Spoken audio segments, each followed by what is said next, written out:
আসসালামু আলাইকুম। আশা করি সবাই ভালো আছেন এবং সুস্থ আছেন। আজ থেকে আমরা শুরু করতে যাচ্ছি Microsoft Word course. Microsoft Word এর ধারাবাহিক টিউটোরিয়াল ভিডিওগুলোতে আমরা মাইক্রোসফট ওয়ার্ডের সকল খুঁটিনাটি বিষয় নিয়ে জানবো এবং শিখব। চলুন তাহলে শুরু করি। শুরু করার আগে আমরা একটু জেনে নেই মাইক্রোসফট ওয়ার্ড শিখলে আমাদের কি লাভ হতে পারে। আমরা আমাদের মূল্যবান সময় নষ্ট করে আমরা একটা জিনিস শিখব, সেটা শিখে যদি আমাদের বাস্তব লাইফে যদি কাজে না লাগে সেক্ষেত্রে কিন্তু এটার কোনো মূল্য নেই। আর আমরা এই জিনিসটা শেখার পরে কি কাজ করতে পারবো সেই জিনিসটা চলুন একবার জেনে নেই। এবং আমরা এই মাইক্রোসফট ওয়ার্ডকে কি কাজে ব্যবহার করতে পারি সেই বিষয়টা আমরা জানি। যেমন আমরা মাইক্রোসফট ওয়ার্ড ব্যবহার করে ডকুমেন্ট তৈরি, চিঠিপত্র লেখা, আবেদনপত্র তৈরি করা, দরখাস্ত তৈরি করা, সিভি ও রেজুমে তৈরি করা, টেক্সট টাইপ করা, স্কুল কলেজের প্রশ্নপত্র তৈরি করা, পোস্টার ও কার্ড তৈরি করা, দলিল টাইপ করা সহ আরও অনেক ধরনের কাজ সম্পন্ন করা যাবে এবং আমরা এটার মাধ্যমে সেই কাজগুলো করতে পারবো। আমরা সচরাচর একটা কথা শুনতে পাই যে ফ্রিল্যান্সিং বলে একটা কথা আছে। আমরা কি আসলে এই মাইক্রোসফট ওয়ার্ড শিখেও কি ফ্রিল্যান্সিং করতে পারবো কিনা সেটা জানার জন্য আমাদেরকে চলে যেতে হবে একটু গুগলে আসার পরে আমি এখান থেকে চলে যাব হচ্ছে ফাইবারে। আমি ফাইবারে গিয়ে মাইক্রোসফট ওয়ার্ড লিখে সার্চ করে দেখব আসলে ফাইবারে এই মাইক্রোসফট ওয়ার্ডের কোনো কাজ পাওয়া যায় কিনা। সেক্ষেত্রে যদি কাজ পাওয়া যায় তাহলে আমরা এটার গুরুত্ব বুঝতে পারবো যে অপরিসীম। আমি আমার বাস্তব লাইফে ব্যবহার করতে পারবো অথবা আমি বাইরের কোনো ক্লায়েন্টের জন্য সার্ভিস দিতে পারবো। তো আমি fiverr.com লিখে সার্চ করলাম। সার্চ করার পরে আমাদের সামনে ঠিক এরকম একটা উইন্ডো চলে আসবে। আমরা এখান থেকে সার্চ বারে চলে যাব। এই সার্চ বারে গিয়ে আমরা লিখে দেব হচ্ছে মাইক্রোসফট ওয়ার্ড। মাইক্রোসফট লিখে দেওয়ার সাথে সাথেই আমরা দেখতে পারবো এখানে শর্ট করে চলে আসছে এমএস ওয়ার্ড। মাইক্রোসফট ওয়ার্ডকেই সংক্ষেপে বলা হয় হচ্ছে এমএস ওয়ার্ড। এবার আমরা এই এমএস ওয়ার্ড যে সাজেশনটা আছে এখানে আমরা যখন ক্লিক করে দিব, ক্লিক করে দেওয়ার সাথে সাথেই হচ্ছে ফাইবারের ভিতরে এমএস ওয়ার্ড, তার মানে হচ্ছে মাইক্রোসফট ওয়ার্ড নিয়ে যতগুলা গিগ আপলোড করা আছে সেই গিগগুলো আমরা দেখতে পারবো। এখানে দেখুন অনেকগুলা গিগ চলে আসছে। শুরুর দিক থেকে ধরুন আমি এই একটা গিগ আছে, এই গিগের উপরে রাইট বাটনে ক্লিক করব। ক্লিক করার পরে আমরা এখানে একটা অপশন দেখতে পারবো ওপেন লিঙ্ক ইন ইউটিউব। আমরা এখানে ক্লিক করে দেব। ক্লিক করে দেওয়ার পরে আমি এখানে আরেকটা গিগ দেখতে পাচ্ছি। আমি জাস্ট এখানে রাইট বাটনে ক্লিক করব, ওপেন লিঙ্ক ইন ইউটিউব। আমরা এখান থেকে 4-5টা গিগকে ওপেন করে আমরা এখানে রিসার্চ করার চেষ্টা করব। তো এখানে র্যান্ডমলি অনেক কান্ট্রি থেকে কিন্তু গিগগুলো সামনের দিকে চলে আসছে। আমি এখানে চলে যাব হচ্ছে সেলার ডিটেলে। এখানে গিয়ে আমি আমার বাংলাদেশের যেই গিগ তৈরি করা আছে বা বাংলাদেশের যেই ফ্রিল্যান্সার আছে তাদেরকে আমি খুঁজে বের করতে চাই। এখানে বাংলাদেশে আমি সিলেক্ট করে দিলাম এবং এখান থেকে বেঙ্গলি সিলেক্ট করে দিলাম। দেওয়ার পরে আমি একেবারে নিচে চলে যাব। নিচে আসার পরে আমি এখানে দেখতে পারবো অ্যাপ্লাই একটা বাটন আছে, ঠিক এই বাটনে আমরা ক্লিক করে দিব। ক্লিক করে দেওয়ার পরে আমাদের সামনে ওই গিগগুলো আসবে যে গিগগুলা বাংলাদেশ থেকে আপলোড করা হয়েছে, মানে বাংলাদেশ থেকে যারা কাজ করে ফাইবারের ভিতরে তাদের গিগগুলো হচ্ছে আমি এখানে দেখতে পারবো। এখানে আমি ওনার এই গিগটাকে রাইট বাটনে ক্লিক করে আমি এখানে ওপেন লিঙ্ক অ্যান্ড ইউটিউবে করে দিলাম এবং এখান থেকে আমি এটাকেও ক্লিক করে ঠিক ওপেন লিঙ্ক অ্যান্ড ইউটিউবে করে দিলাম। ওপেন করার পরে আমি এখানে শুরুর যে গিগটা আছে ওই গিগের ভিতরে চলে যাব। গিগের ভিতরে আসার পরে আমি এখানে দেখতে পারবো ওনার যে টাইটেল আছে I will format design edit create and fix Microsoft মানে হচ্ছে এমএস ওয়ার্ড ডকুমেন্ট। আমি যদি এখানে নিচে আসি তাহলে আমি দেখতে পারবো উনি মাইক্রোসফট ওয়ার্ড নিয়ে কি কাজ করেন তার একটা বিস্তারিত এখানে লেখা দেওয়া আছে এবং শর্ট করে এখানে লিখে দেওয়া আছে। আমরা একটু নিচে আসলে আমরা দেখতে পারবো এখানে অ্যাবাউট দিস গিগ নামে একটা অপশন আছে। আমরা এই রিড মোডে ক্লিক করে দিব। আমরা ঠিক এখানে গিগের যে ফরম্যাটিং অপশনটা আছে এখানে আমরা দেখতে পাচ্ছি টেক্সট, হেডার, ফুডার, তারপর হচ্ছে শেপ, ব্যাকগ্রাউন্ড। আমি যদি মাইক্রোসফট ওয়ার্ডের ভিতরে যাই সেক্ষেত্রে আমি দেখতে পারবো এখানে টেক্সটের অপশন আছে। তারপর আমি যদি এখানে ইনসার্টে চলে যাই তাহলে আমি দেখতে পারবো হেডার, ফুডার, তারপরে এখানে আছে শেপ। আমি আবার এখানে গিগে চলে আসবো। আসার পরে দেখতে পারবো chart, table, hyperlink, text box, colour, border. ঠিক এই জিনিসগুলোও কিন্তু এখানে দেওয়া আছে। ইনসার্টে আসলে আমরা দেখতে পারবো চার্ট আছে, তারপরে হচ্ছে আপনার ওয়ার্ডার, টেক্সট বক্স, তারপর হচ্ছে হোমের ভিতরে এখানে আরও বিস্তারিত অনেক ইনফরমেশন। দেখুন আপনি যখন এই জিনিসগুলা জানবেন, শেপ কিভাবে ব্যবহার করে, ব্যাকগ্রাউন্ড, বুলেট কিভাবে ব্যবহার করে, নাম্বারিং কিভাবে ব্যবহার করে, স্টাইল, তারপর হচ্ছে পেজ নাম্বারিং কিভাবে দেয়, chart, table, hyperlink, text box.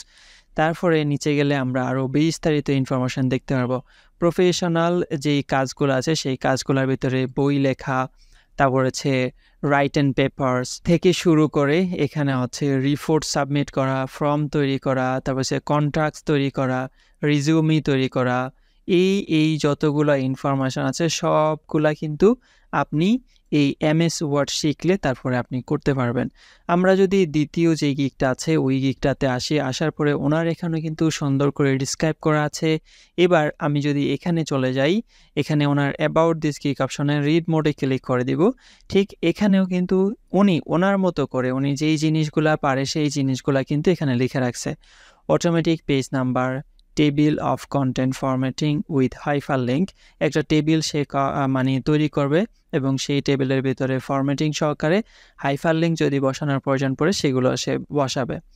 তারপর হচ্ছে ইনসার্ট কভার পেজ, তারপর হচ্ছে adding watermark, add header and footer, তারপর হচ্ছে line and paragraph spacing, formatting, page break, section break, এই যে জিনিসগুলো আছে, পিডিএফ কিভাবে করতে হয়, তারপর হচ্ছে মাইক্রোসফট ওয়ার্ডের একটা ডকুমেন্টকে কীভাবে পিডিএফে আপনার হচ্ছে ডাউনলোড করতে হয়, এই উইচ অ্যান্ড এভরিথিং যতগুলো জিনিস আছে সেই জিনিসগুলো আমরা জানলে ঠিক এরকম একটা গিগ আপলোড করে কিন্তু আমরা ফাইবারে আমাদের সার্ভিসটাকে সেল করতে পারবো। ইনি হচ্ছে বাংলাদেশের একজন সেলার বা বাংলাদেশের একজন ফ্রিল্যান্সার। আমি যখন ওনার এখানে আসবো ঠিক উনিও কিন্তু ওনার মতো করে এখানে লিখে আছে format convert into PPT as the PowerPoint template provided. So anyway কিন্তু ওনার মতো করে উনি যেই জিনিসগুলা পারে সেই জিনিসগুলা কিন্তু ওনার এই অ্যাবাউট দিস গিগের ভিতরে লিখে রাখছে।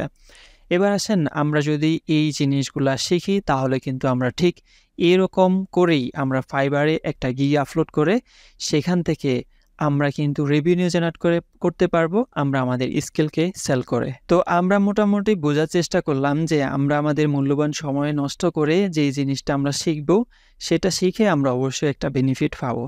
শুরুতেই আমি এখানে এটাকে মিনিমাইজ করে দিয়ে আমি আমার ডেস্কটপে চলে আসলাম।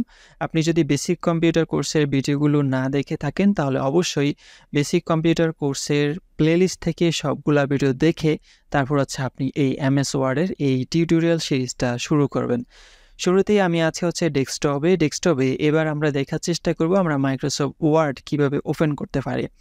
মাইক্রোসফট ওয়ার্ড করার বেশ কয়েকটা পদ্ধতি আছে, তার ভিতরে এখানে সার্চ বার একটা অপশন আছে, এখানে আমরা চলে যাওয়ার পরে আমরা এখানে লিখে দিব হচ্ছে WORD লিখে দেওয়ার সাথে সাথে আমরা দেখতে পাবো ওয়ার্ড 2013 চলে আসছে। আমাদের কম্পিউটারে মাইক্রোসফট অফিসের যে অ্যাপ্লিকেশনটা ইনস্টল করা আছে সেটার ভার্সন হচ্ছে 2013, যার কারণে হচ্ছে মাইক্রোসফট অফিসের আন্ডারে কিন্তু 3টা সফটওয়্যার থাকে বা আরও অনেকগুলো সফটওয়্যার থাকে, যেমন হচ্ছে Microsoft Word, Microsoft Excel, Microsoft PowerPoint. এখানে আমরা দেখতে পারবো মাইক্রোসফট ওয়ার্ড 2013। আমি এখানে 2013 ব্যবহার করতেছি, আপনি চাইলে 10 ব্যবহার করতে পারেন, আপনি চাইলে উপরের যে ভার্সনগুলো আছে যেমন 16, 19 এই যে ভার্সনগুলো আছে সেই ভার্সনগুলো আপনি ব্যবহার করতে পারেন। সবগুলার যে প্রসেস আছে প্রসেসগুলো কিন্তু সেম। আমি জাস্ট এখানে ক্লিক করে দিব, ক্লিক করে দেওয়ার সাথে সাথে মাইক্রোসফট ওয়ার্ডের যে ইন্টারফেসটা আছে ওই ইন্টারফেসটা আমাদের সামনে ওপেন হয়ে যাবে। ওপেন হওয়ার পরে আমরা ঠিক এরকম একটা উইন্ডো দেখতে পাবো। উইন্ডোর এই যে স্ক্রল বার আমরা যখন নিচে নামাবো তখন আমরা দেখতে পাবো ঠিক এখানে রেডি করা অনেকগুলো টেমপ্লেট দেওয়া আছে মাইক্রোসফট ওয়ার্ডের পক্ষ থেকে। আমরা কিন্তু এগুলাকে নিয়েও কাজ করতে পারি। আমরা যেহেতু একেবারে বিগিনার নতুন সেহেতু আমরা এখানে রেডি করা যে টেমপ্লেটগুলো আছে সেই টেমপ্লেটগুলো কিন্তু আমরা বুঝতে পারবো না যে এখানে কি কি জিনিস আছে। আমরা যেহেতু একেবারে নতুন, আমরা একেবারে শুরু থেকে শুরু করব, সেক্ষেত্রে আমাদেরকে ব্ল্যাঙ্ক ডকুমেন্ট নামে একটা অপশন আছে, আমাদেরকে এখান থেকে শুরু করতে হবে। আমি জাস্ট এখানে ক্লিক করে দিব, ক্লিক করে দেওয়ার সাথে সাথে আমাদের সামনে কিন্তু মাইক্রোসফট ওয়ার্ডের যে ইন্টারফেসটা আছে ঠিক এই ইন্টারফেসটা আমাদের সামনে কিন্তু চলে আসছে। আসার পরে এখানে আমরা বেসিক যে জিনিসগুলো জানা দরকার, কোন জিনিসটা কোন কাজে ব্যবহার হয় সেই জিনিসটা আমরা পরবর্তীতে জানবো, কিন্তু আমাদের এখানে বেসিক একটা পরিচিতির ব্যাপার আছে, সেই পরিচিতির ব্যাপারটা আমরা এখান থেকে সেরে নিব। শুরুতেই আমি এখানে এই যে একেবারে লেফট কর্নারের উপরে যদি আসি, তাহলে আমি এখানে আসলে দেখতে পারবো একটা অ্যারো চিহ্ন দেওয়া আছে, এটা হচ্ছে কুইক অ্যাক্সেস টুলবার। এই টুলবার দিয়ে কি কাজ করতে হয় সেই জিনিসটা আমরা আস্তে আস্তে ধাপে ধাপে জিনিসগুলা জানতে পারবো। এখানে দেয়া আছে রিপেয়ার, তারপর হচ্ছে এখানে দেয়া আছে আনডু। রিপেয়ার মানে হচ্ছে রিডু করা, কোনো একটা জিনিস লেখার পরে যদি ডিলিট করে দেন সেই জিনিসটা যদি আপনি আবার ফ্রি আনতে চান তাহলে হচ্ছে রিপেয়ার বা আনডু জিনিসটা হচ্ছে এক স্টেপ পিছনে যাওয়ার জন্য।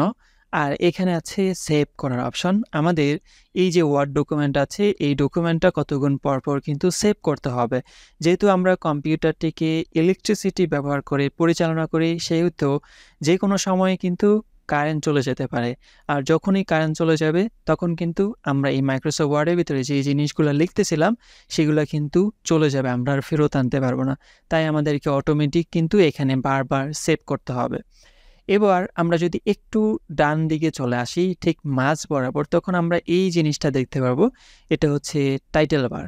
এখানে হচ্ছে আমাদের নামটা থাকবে, এখানে হচ্ছে ডকুমেন্ট 1 দেয়া আছে, আন্ডার মানে হাইফেন দিয়ে ওয়ার্ড দেয়া আছে। এখানে আমরা যদি নামটা পরিবর্তন করে মাইক্রোসফট ওয়ার্ড কোর্স দিই তাহলে এখানে মাইক্রোসফট ওয়ার্ড কোর্স দেওয়া থাকবে। আপনি যদি এখানে মাইক্রোসফট ওয়ার্ড কোর্স 1-2 দেন তাহলে 1-2 দেওয়া থাকবে, অথবা আপনি যদি বেসিক মাইক্রোসফট ওয়ার্ড কোর্স দেন তাহলে বেসিক মাইক্রোসফট ওয়ার্ড কোর্স আপনি এই নামটা দেখতে পারবেন। ঠিক আমরা যখন আবার রাইট কর্নারে চলে আসব, এখানে কিন্তু মাইক্রোসফট ওয়ার্ডের যে হেল্প সেন্টার আছে সেটা এখানে দেয়া আছে। আবার এখানে দেয়া আছে ribbon display option. Ribbon display অপশনটা আমরা একটু পরবর্তীতে দেখতেছি। আমি এখানে চলে আসি, এখানে আছে হচ্ছে মিনিমাইজ। আমি যদি আমার এই মাইক্রোসফট ওয়ার্ডের উইন্ডোটাকে মিনিমাইজ করতে চাই আমি এখানে ক্লিক করে দিব, তখন কিন্তু এটা এখান থেকে মিনিমাইজ হয়ে গেল। আবার এই টাস্কবারে এসে আমি যদি মাইক্রোসফট ওয়ার্ডের ঠিক এই লোগো চিহ্নতে ক্লিক করে দেই, আবার এই পুনরায় এটাকে আমরা অন করতে পারলাম। আবার ঠিক আমি এখানে যখন চলে আসবো এখানে দেখতে পারবো একটা অপশন দেওয়া আছে রিস্টোর ডাউন। এখানে যখন আমি ক্লিক করব তখন আমি এটাকে আমার মতো করে ছোট বড় করে কিন্তু বিভিন্ন জায়গায় বসায় আমি আমার অন্যান্য কাজগুলোও কিন্তু করতে পারবো। আবার ঠিক এখানেই যখন আমি আবার ক্লিক করে দিব ম্যাক্সিমাইজ অপশনে, তখন কিন্তু এটা ফুল স্ক্রিন হয়ে চলে আসবে।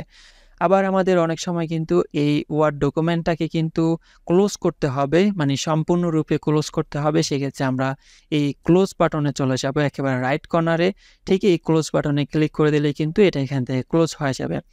এবার আমরা এখানে চলে আসবো, আসার পরে আমরা ঠিক এখানে দেখতে পাবো ফাইল অপশন আছে, এখানে হোম অপশন আছে, এখানে ইনসার্ট অপশন আছে। এই হোম অপশনটা এটাকে বলা হয় হোম ট্যাব, ইনসার্ট অপশনটা এই ইনসার্টটাকে বলা হয় ইনসার্ট ট্যাব, ডিজাইন অপশনটা এই ডিজাইনটাকে বলা হয় ডিজাইন ট্যাব। এবং প্রত্যেকটা ট্যাবের আন্ডারে কিন্তু আমরা ভিন্ন ধরনের রিবন দেখতে পারবো। এই যে এখান থেকে শুরু করে একেবারে লেফট থেকে শুরু করে রাইট পর্যন্ত যে জায়গাটা আছে এটাকে বলা হয় হোমের আন্ডারে যে রিবনটা সেই রিবনটা। এবং ইনসার্টের আন্ডারে কিন্তু এক একটা রিবন দেওয়া আছে, এবং প্রত্যেকটা রিবনের ভিতরে কিন্তু এক একটা গ্রুপ করা আছে। এটা হচ্ছে ক্লিপবোর্ড গ্রুপ, এটা হচ্ছে ফোন গ্রুপ, এটা হচ্ছে প্যারাগ্রাফ গ্রুপ, এটা হচ্ছে স্টাইল গ্রুপ, এটা হচ্ছে এডিটিং গ্রুপ। আবার আমি এখান থেকে যখন ইনসার্টে যাব তখন আমি দেখতে পারবো page group, table group, illustration group, তারপর হচ্ছে app, media, link, comment, header, footer, text এবং সিম্বল গ্রুপ। ডিজাইন অপশনের মাধ্যমে আমরা দেখতে পারবো ডকুমেন্ট ফরম্যাটিং, তারপর হচ্ছে পেজ ব্যাকগ্রাউন্ড থেকে শুরু করে আরও অনেক অনেক ইনফরমেশন। এবার আসেন আমি এখানে যে জিনিসটা দেখাইতেছিলাম সেটা হচ্ছে রিবন ডিসপ্লে অপশন। আমি এখানে যখন ক্লিক করব, ক্লিক করার পরে আমি এখানে দেখতে পারবো অটো হাইড রিবন নামে একটা অপশন আছে। আমি এখানে যখন ক্লিক করব তখন দেখুন আমাদের যে রিবন এবং ট্যাবগুলো আছে সেগুলো কিন্তু হাইড হয়ে গেল। আবার আমি এখানে যখন ক্লিক করব, ক্লিক করার পরে শো ট্যাবে ক্লিক করে দিব, তখন কিন্তু আমি ট্যাবগুলো দেখতে পারবো। এবং এখানে দেখুন এই ট্যাবের আন্ডারে বলা আছে show ribbon tab only, click A tab show the comments. এখানে যখন আমি হোম ট্যাবে ক্লিক করব তখন হোম ট্যাবের রিবনটা আসবে। আবার এখানে যখন হোম ট্যাবে আবার ক্লিক করে দিব এটা চলে যাবে। এবং ইনসার্ট ট্যাবে ক্লিক করব, ইনসার্ট ট্যাবের অপশনটা আসবে, আবার এখানে যখন ক্লিক করে দিব আবার চলে যাবে। তো আমরা এখান থেকে এই ডিসপ্লে অপশনে এসে শো ট্যাব অ্যান্ড কমেন্টস দুইটাই দেখতে চাই এবং দুইটা দেখে দেখি আমরা আমাদের যে কাজগুলো আছে সেগুলো করতে চাই। এবার আমরা চলে আসব, এবার এখান থেকে চলে আসবো হচ্ছে ঠিক এই জায়গাটায়। এখান থেকে শুরু করে দেখুন এই পর্যন্ত একটা রেখা দাগ দিয়ে এই যে সাদা কালারের একটা জায়গা আছে, এই জায়গাটাকে বলা হয় ওয়ার্কার এরিয়া। ঠিক আমরা যখন এখানে লেখা শুরু করব তখন কিন্তু আমরা এই ওয়ার্কার এরিয়ার ভিতরে লেখা দেখতে পারবো এবং মানে রাইট সাইডে একটা স্ক্রল বার দেওয়া আছে। এই যে একটা পেজ আছে এটাকে বলা হয় একটা পেজ। এই পেজের ভিতরে আমরা যখন উপরের দিকে লেখা শুরু করব তখন আমরা উপরের দিকে দেখতে পারবো এবং উপরের নিচে ঠিক আমরা এই স্ক্রল বার ক্লিক করে করে আমরা স্ক্রল করতে পারবো, অথবা আমাদের মাউসের যে চাকা আছে ওই চাকাকে ক্লিক করে করে কিন্তু আমরা স্ক্রলটা করতে পারবো। এবার চলে আসবো আমি হচ্ছে ঠিক একেবারে নিচের অপশনে, নিচে লেফট কর্নারে এখানে আমি দেখতে পারবো পেজ 1 of 1।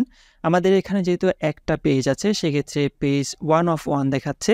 আপনার এখানে যদি 10টা পেজ থাকে তাহলে আপনাকে দেখাবে যে কয়টা পেজ আছে এবং কয়টা পেজের ভিতর থেকে আপনি কত নাম্বার পেজের ভিতরে আছেন। এবং এখানে দেখা হবে ওয়ার্ড, মানে এই পুরো পেজটার ভিতরে আমরা কতগুলা ওয়ার্ড লিখেছি, কতগুলা লেটার লিখেছি সেটা আমরা এখানে দেখতে পারবো। এবার আমরা এখান থেকে চলে আসব হচ্ছে এটাকে বলা হয় স্ট্যাটাস বার, ঠিক আছে? এই সম্পূর্ণটাকে স্ট্যাটাস বার বলা হয়।